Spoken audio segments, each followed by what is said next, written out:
Well, greetings and salutations to everybody out there in YouTube land. I'm your host once again, Dan Thornton. And man, oh man, not quite the blowout easy win we were all hoping for, but it's a win, baby. And if you're a Lions fan, hey, you're 7-2. You got the win. I don't care how it happens. One thing I've learned about as a coaching, you can have all the great game plans in the world. You can have all the expectations you want. But at the end of the day, a win's a win, and that's all that matters. I get everybody's jumping up and down, cheering. Probably some people have broken their phones, broken everything. But hey, what a game, huh? Michael, what do you got? It wasn't pretty, but a win is a win. Donkey Kong, Super Bowl or bust. I know the Sarge, I did not end up going to his place to watch it. So I'm going to say this. Hey, it's a great day to be a Lions fan. How about that?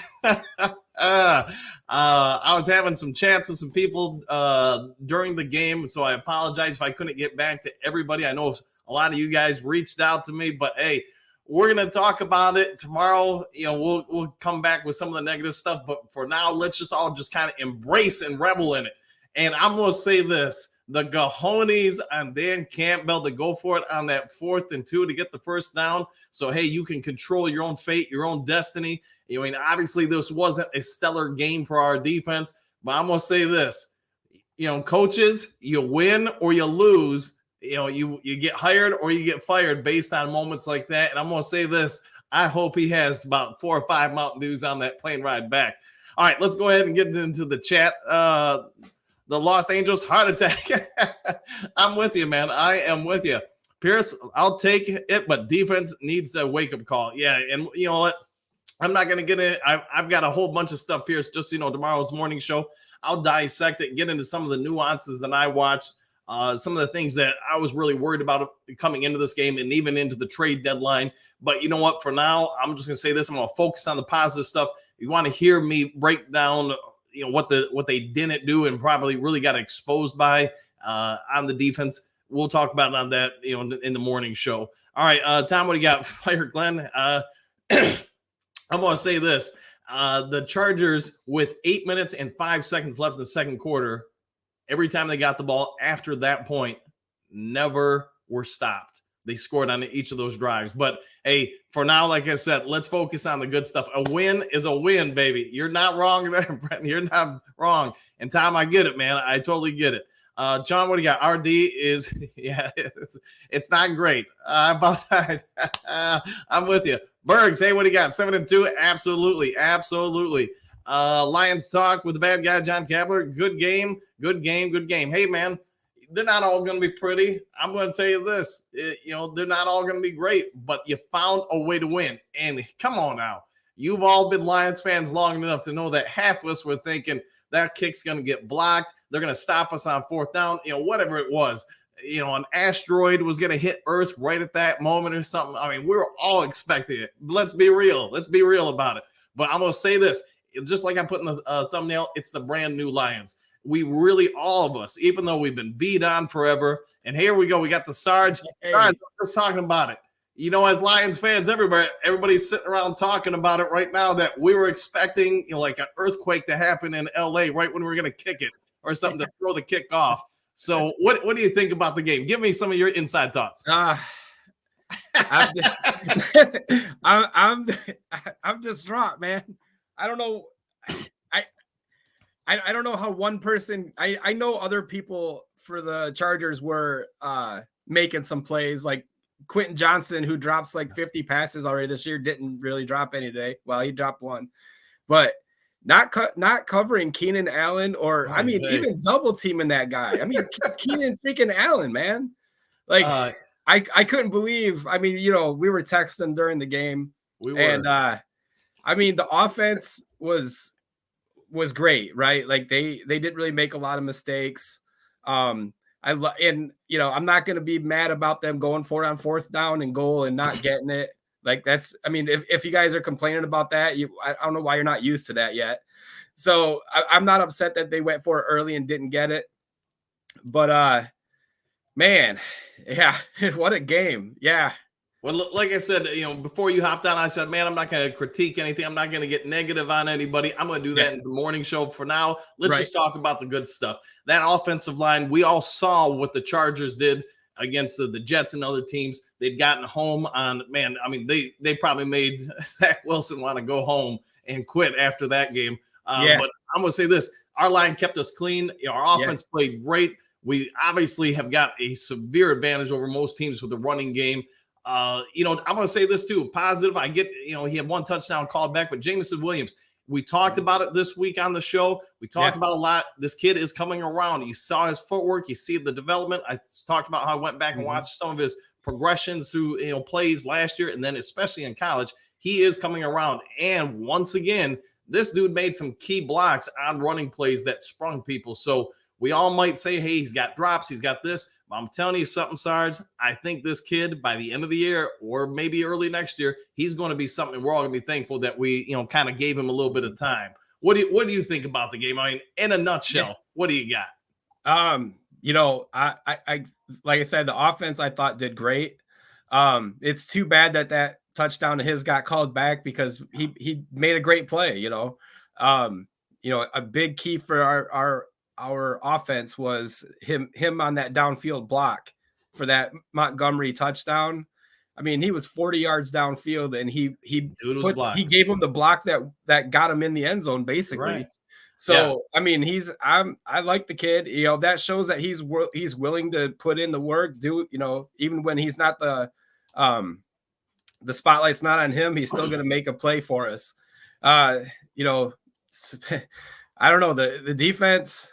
I mean, the goal line positive today, man. Let's celebrate. I know, let's say positive. We won. That's all that matters, right? But the goal line stand that they had where they stopped them on first on the 1 yard line, 7 plays in a row, but it wasn't enough. I thought that was a pretty chintzy pass interference. It was. Like I said, I was telling you earlier, I don't think Sutton's been called for a pass interference all year, and he got called twice on that today, drive. Yeah. Officiating is what it is, man. I mean, any sport. Yeah. But I'm going to say this. We all kind of come down and we all got the mentality that, hey, we're just waiting for, that rug to get ripped out of this team. And I got to imagine just about everybody watching was thinking the same thing that, man, we're going to go for on fourth down. We're not going to get it. Or we're going to kick a field goal. They're going to go down and score a touchdown or whatever it was. But it didn't happen today. And I can't even remember the last time we were 7-2. I mean, you probably got to go back to Barry and Eric Kramer, greatest Lions quarterback ever, quarterback and, some of those 90s teams. But this is the brand new Lions. These are a different team.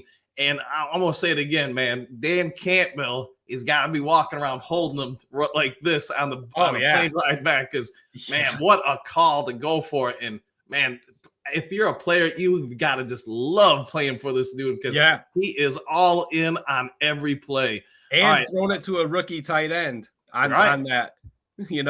That's big. I mean, obviously, Laporta is not like a regular rookie tight end, but the positive, obviously, going all the way out to, the West Coast, and playing. I don't know if it was a hostile crowd. It was, we talked earlier in the you could hear some of them yelling, "Let's go Lions!" Yeah, I could hear a lot of that, and obviously it's hard to pick out the jerseys because blue and blue are so similar.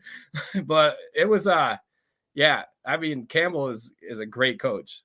Yeah, I'm gonna say this. I didn't really watch the halftime show a whole lot, but man, some of those coaches made some points that I'll be pointing out tomorrow morning. That there's only 2 dudes burning you, and we're not guarding either one of them. Yeah, but let's keep it positive today. So, Sarge, all right.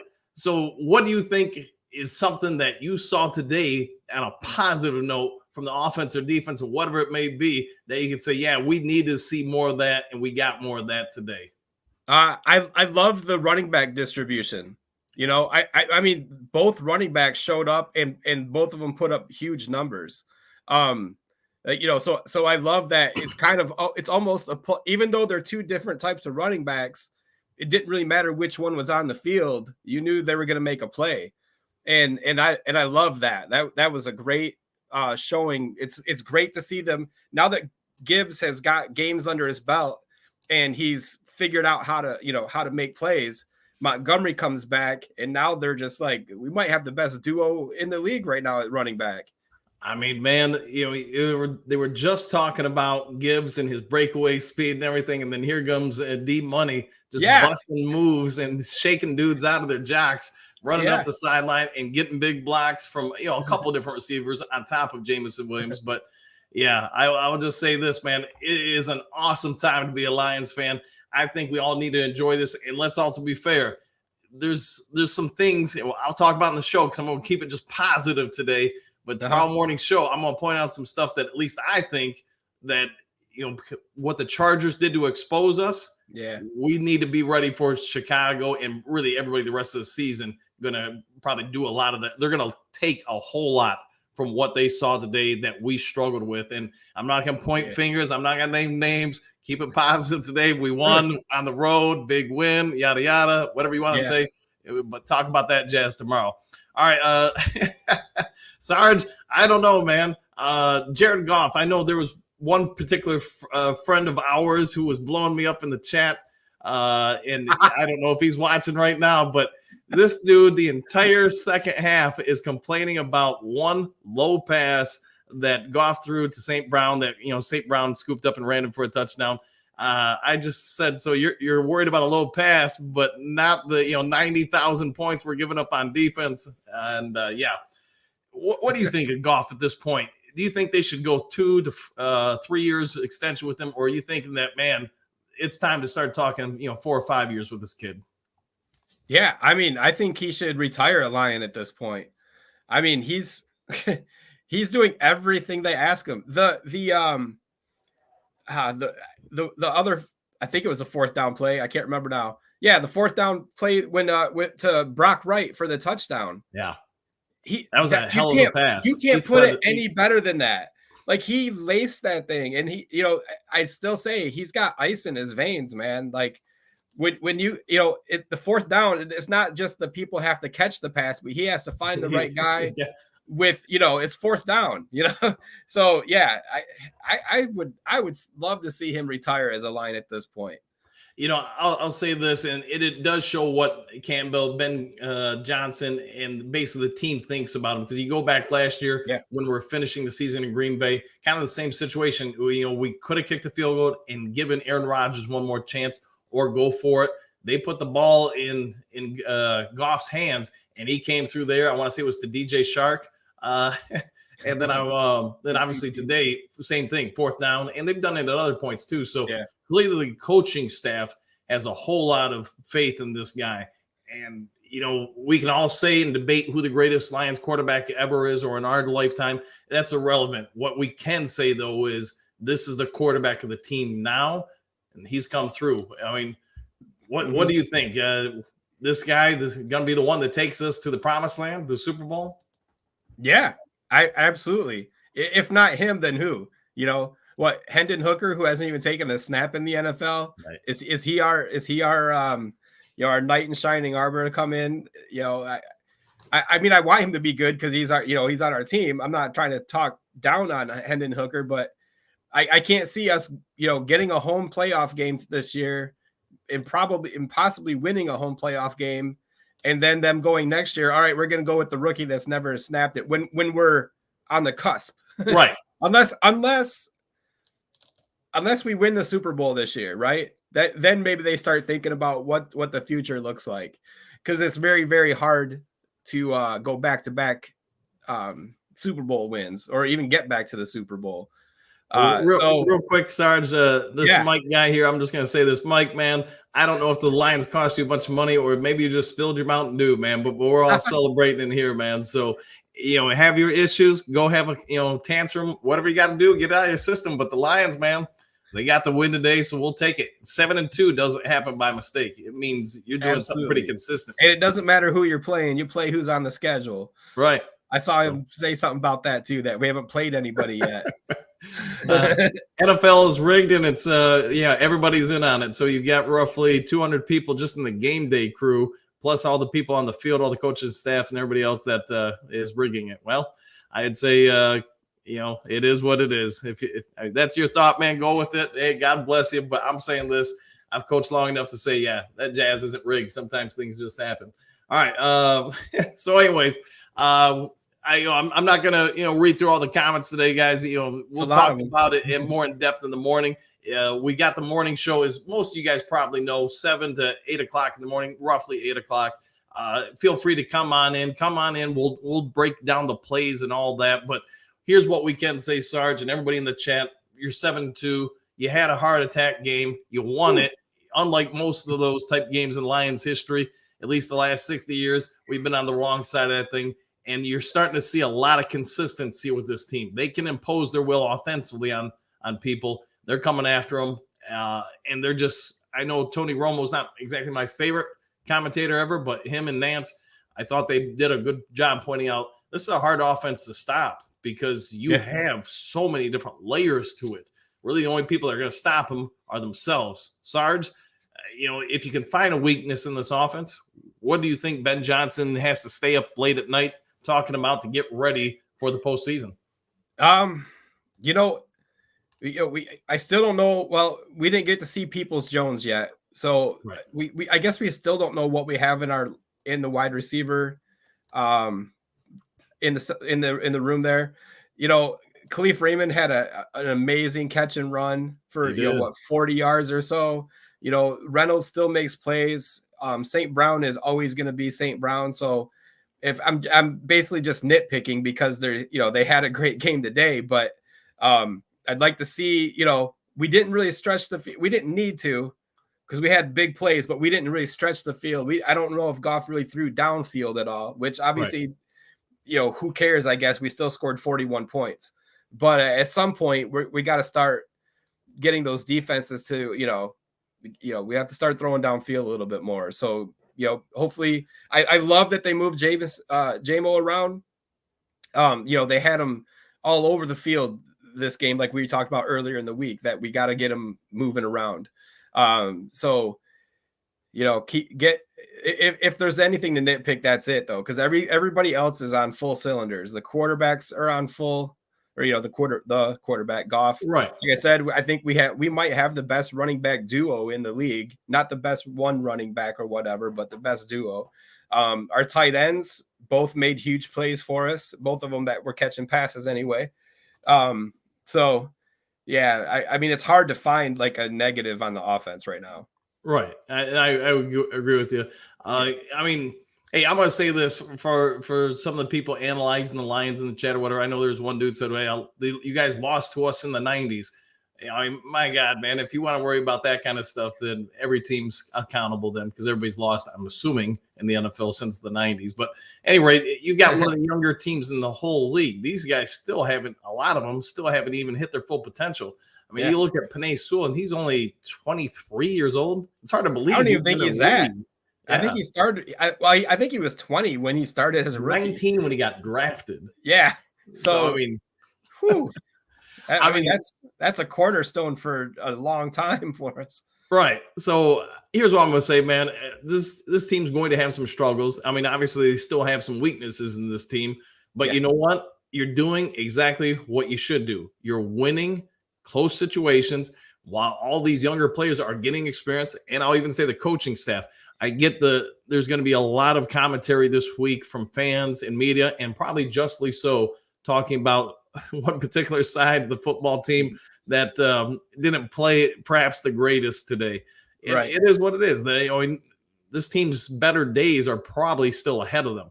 But the fact, with all that being said, all the things that coaches don't know, the players are still developing, all that stuff. You're 7-2. And good luck, saying that happens by happenstance. That happens by luck. That happens by repeatable results. You're getting repeatable things happening in the course of a season of the team. And yes, every once in a while, one particular side of the football plays a little bit better than obviously they did today. So, yeah, what do we got? I got a few more in here. Jamo Block on Money's Run. Yeah, he's Doug, I think you're 100% right. They're doing a great job with him, and he is coming around. I still think I view this year as his rookie year, and for me, and take it for what it's worth, he is evolving and improving. Yep. Glenn, Great Lakes, I love you, man. But like I said, I'm going to talk about the negative stuff tomorrow. And it's, spoiler alert, it could be about one particular side of the ball. You'll have to tune in tomorrow morning's Lions Talk Live to find out what I'm talking about. Devin, what do you got? Vikings will be, well, we'll see, man. I mean, we'll see. We'll see what happens. Mike Baker will beat Kansas City, the team you couldn't beat. Yep, that's also true. So, Mike Baker, you got some explaining to do on that one. All right, happy we won, but our elite offense, Dan Campbell, is better with the management. Yeah, time management. He's gotten better with it. I think if you guys remember his first year, and even I'd say the first half of last year, there was a lot of questionable stuff. The one saving grace today was some of his fourth down decisions. And let's all be honest, if we don't get that fourth down to set up a controlling our fate in the last, whatever it was, minute and 40 seconds, the world would have been all over Dan Campbell. But part of coaching, man. Yeah, and he's got the stones to pull it off, man. So, all right, everybody, I'm going to go have a victory Mountain Dew. Sarge, I'm guessing there'll be more than Mountain Dew in your victory celebration. So, absolutely. Those of you who haven't yet subscribed to Lions Talk Live, please consider doing so. Trying to make a push. I think we needed 23 more or something like that to hit 4,200.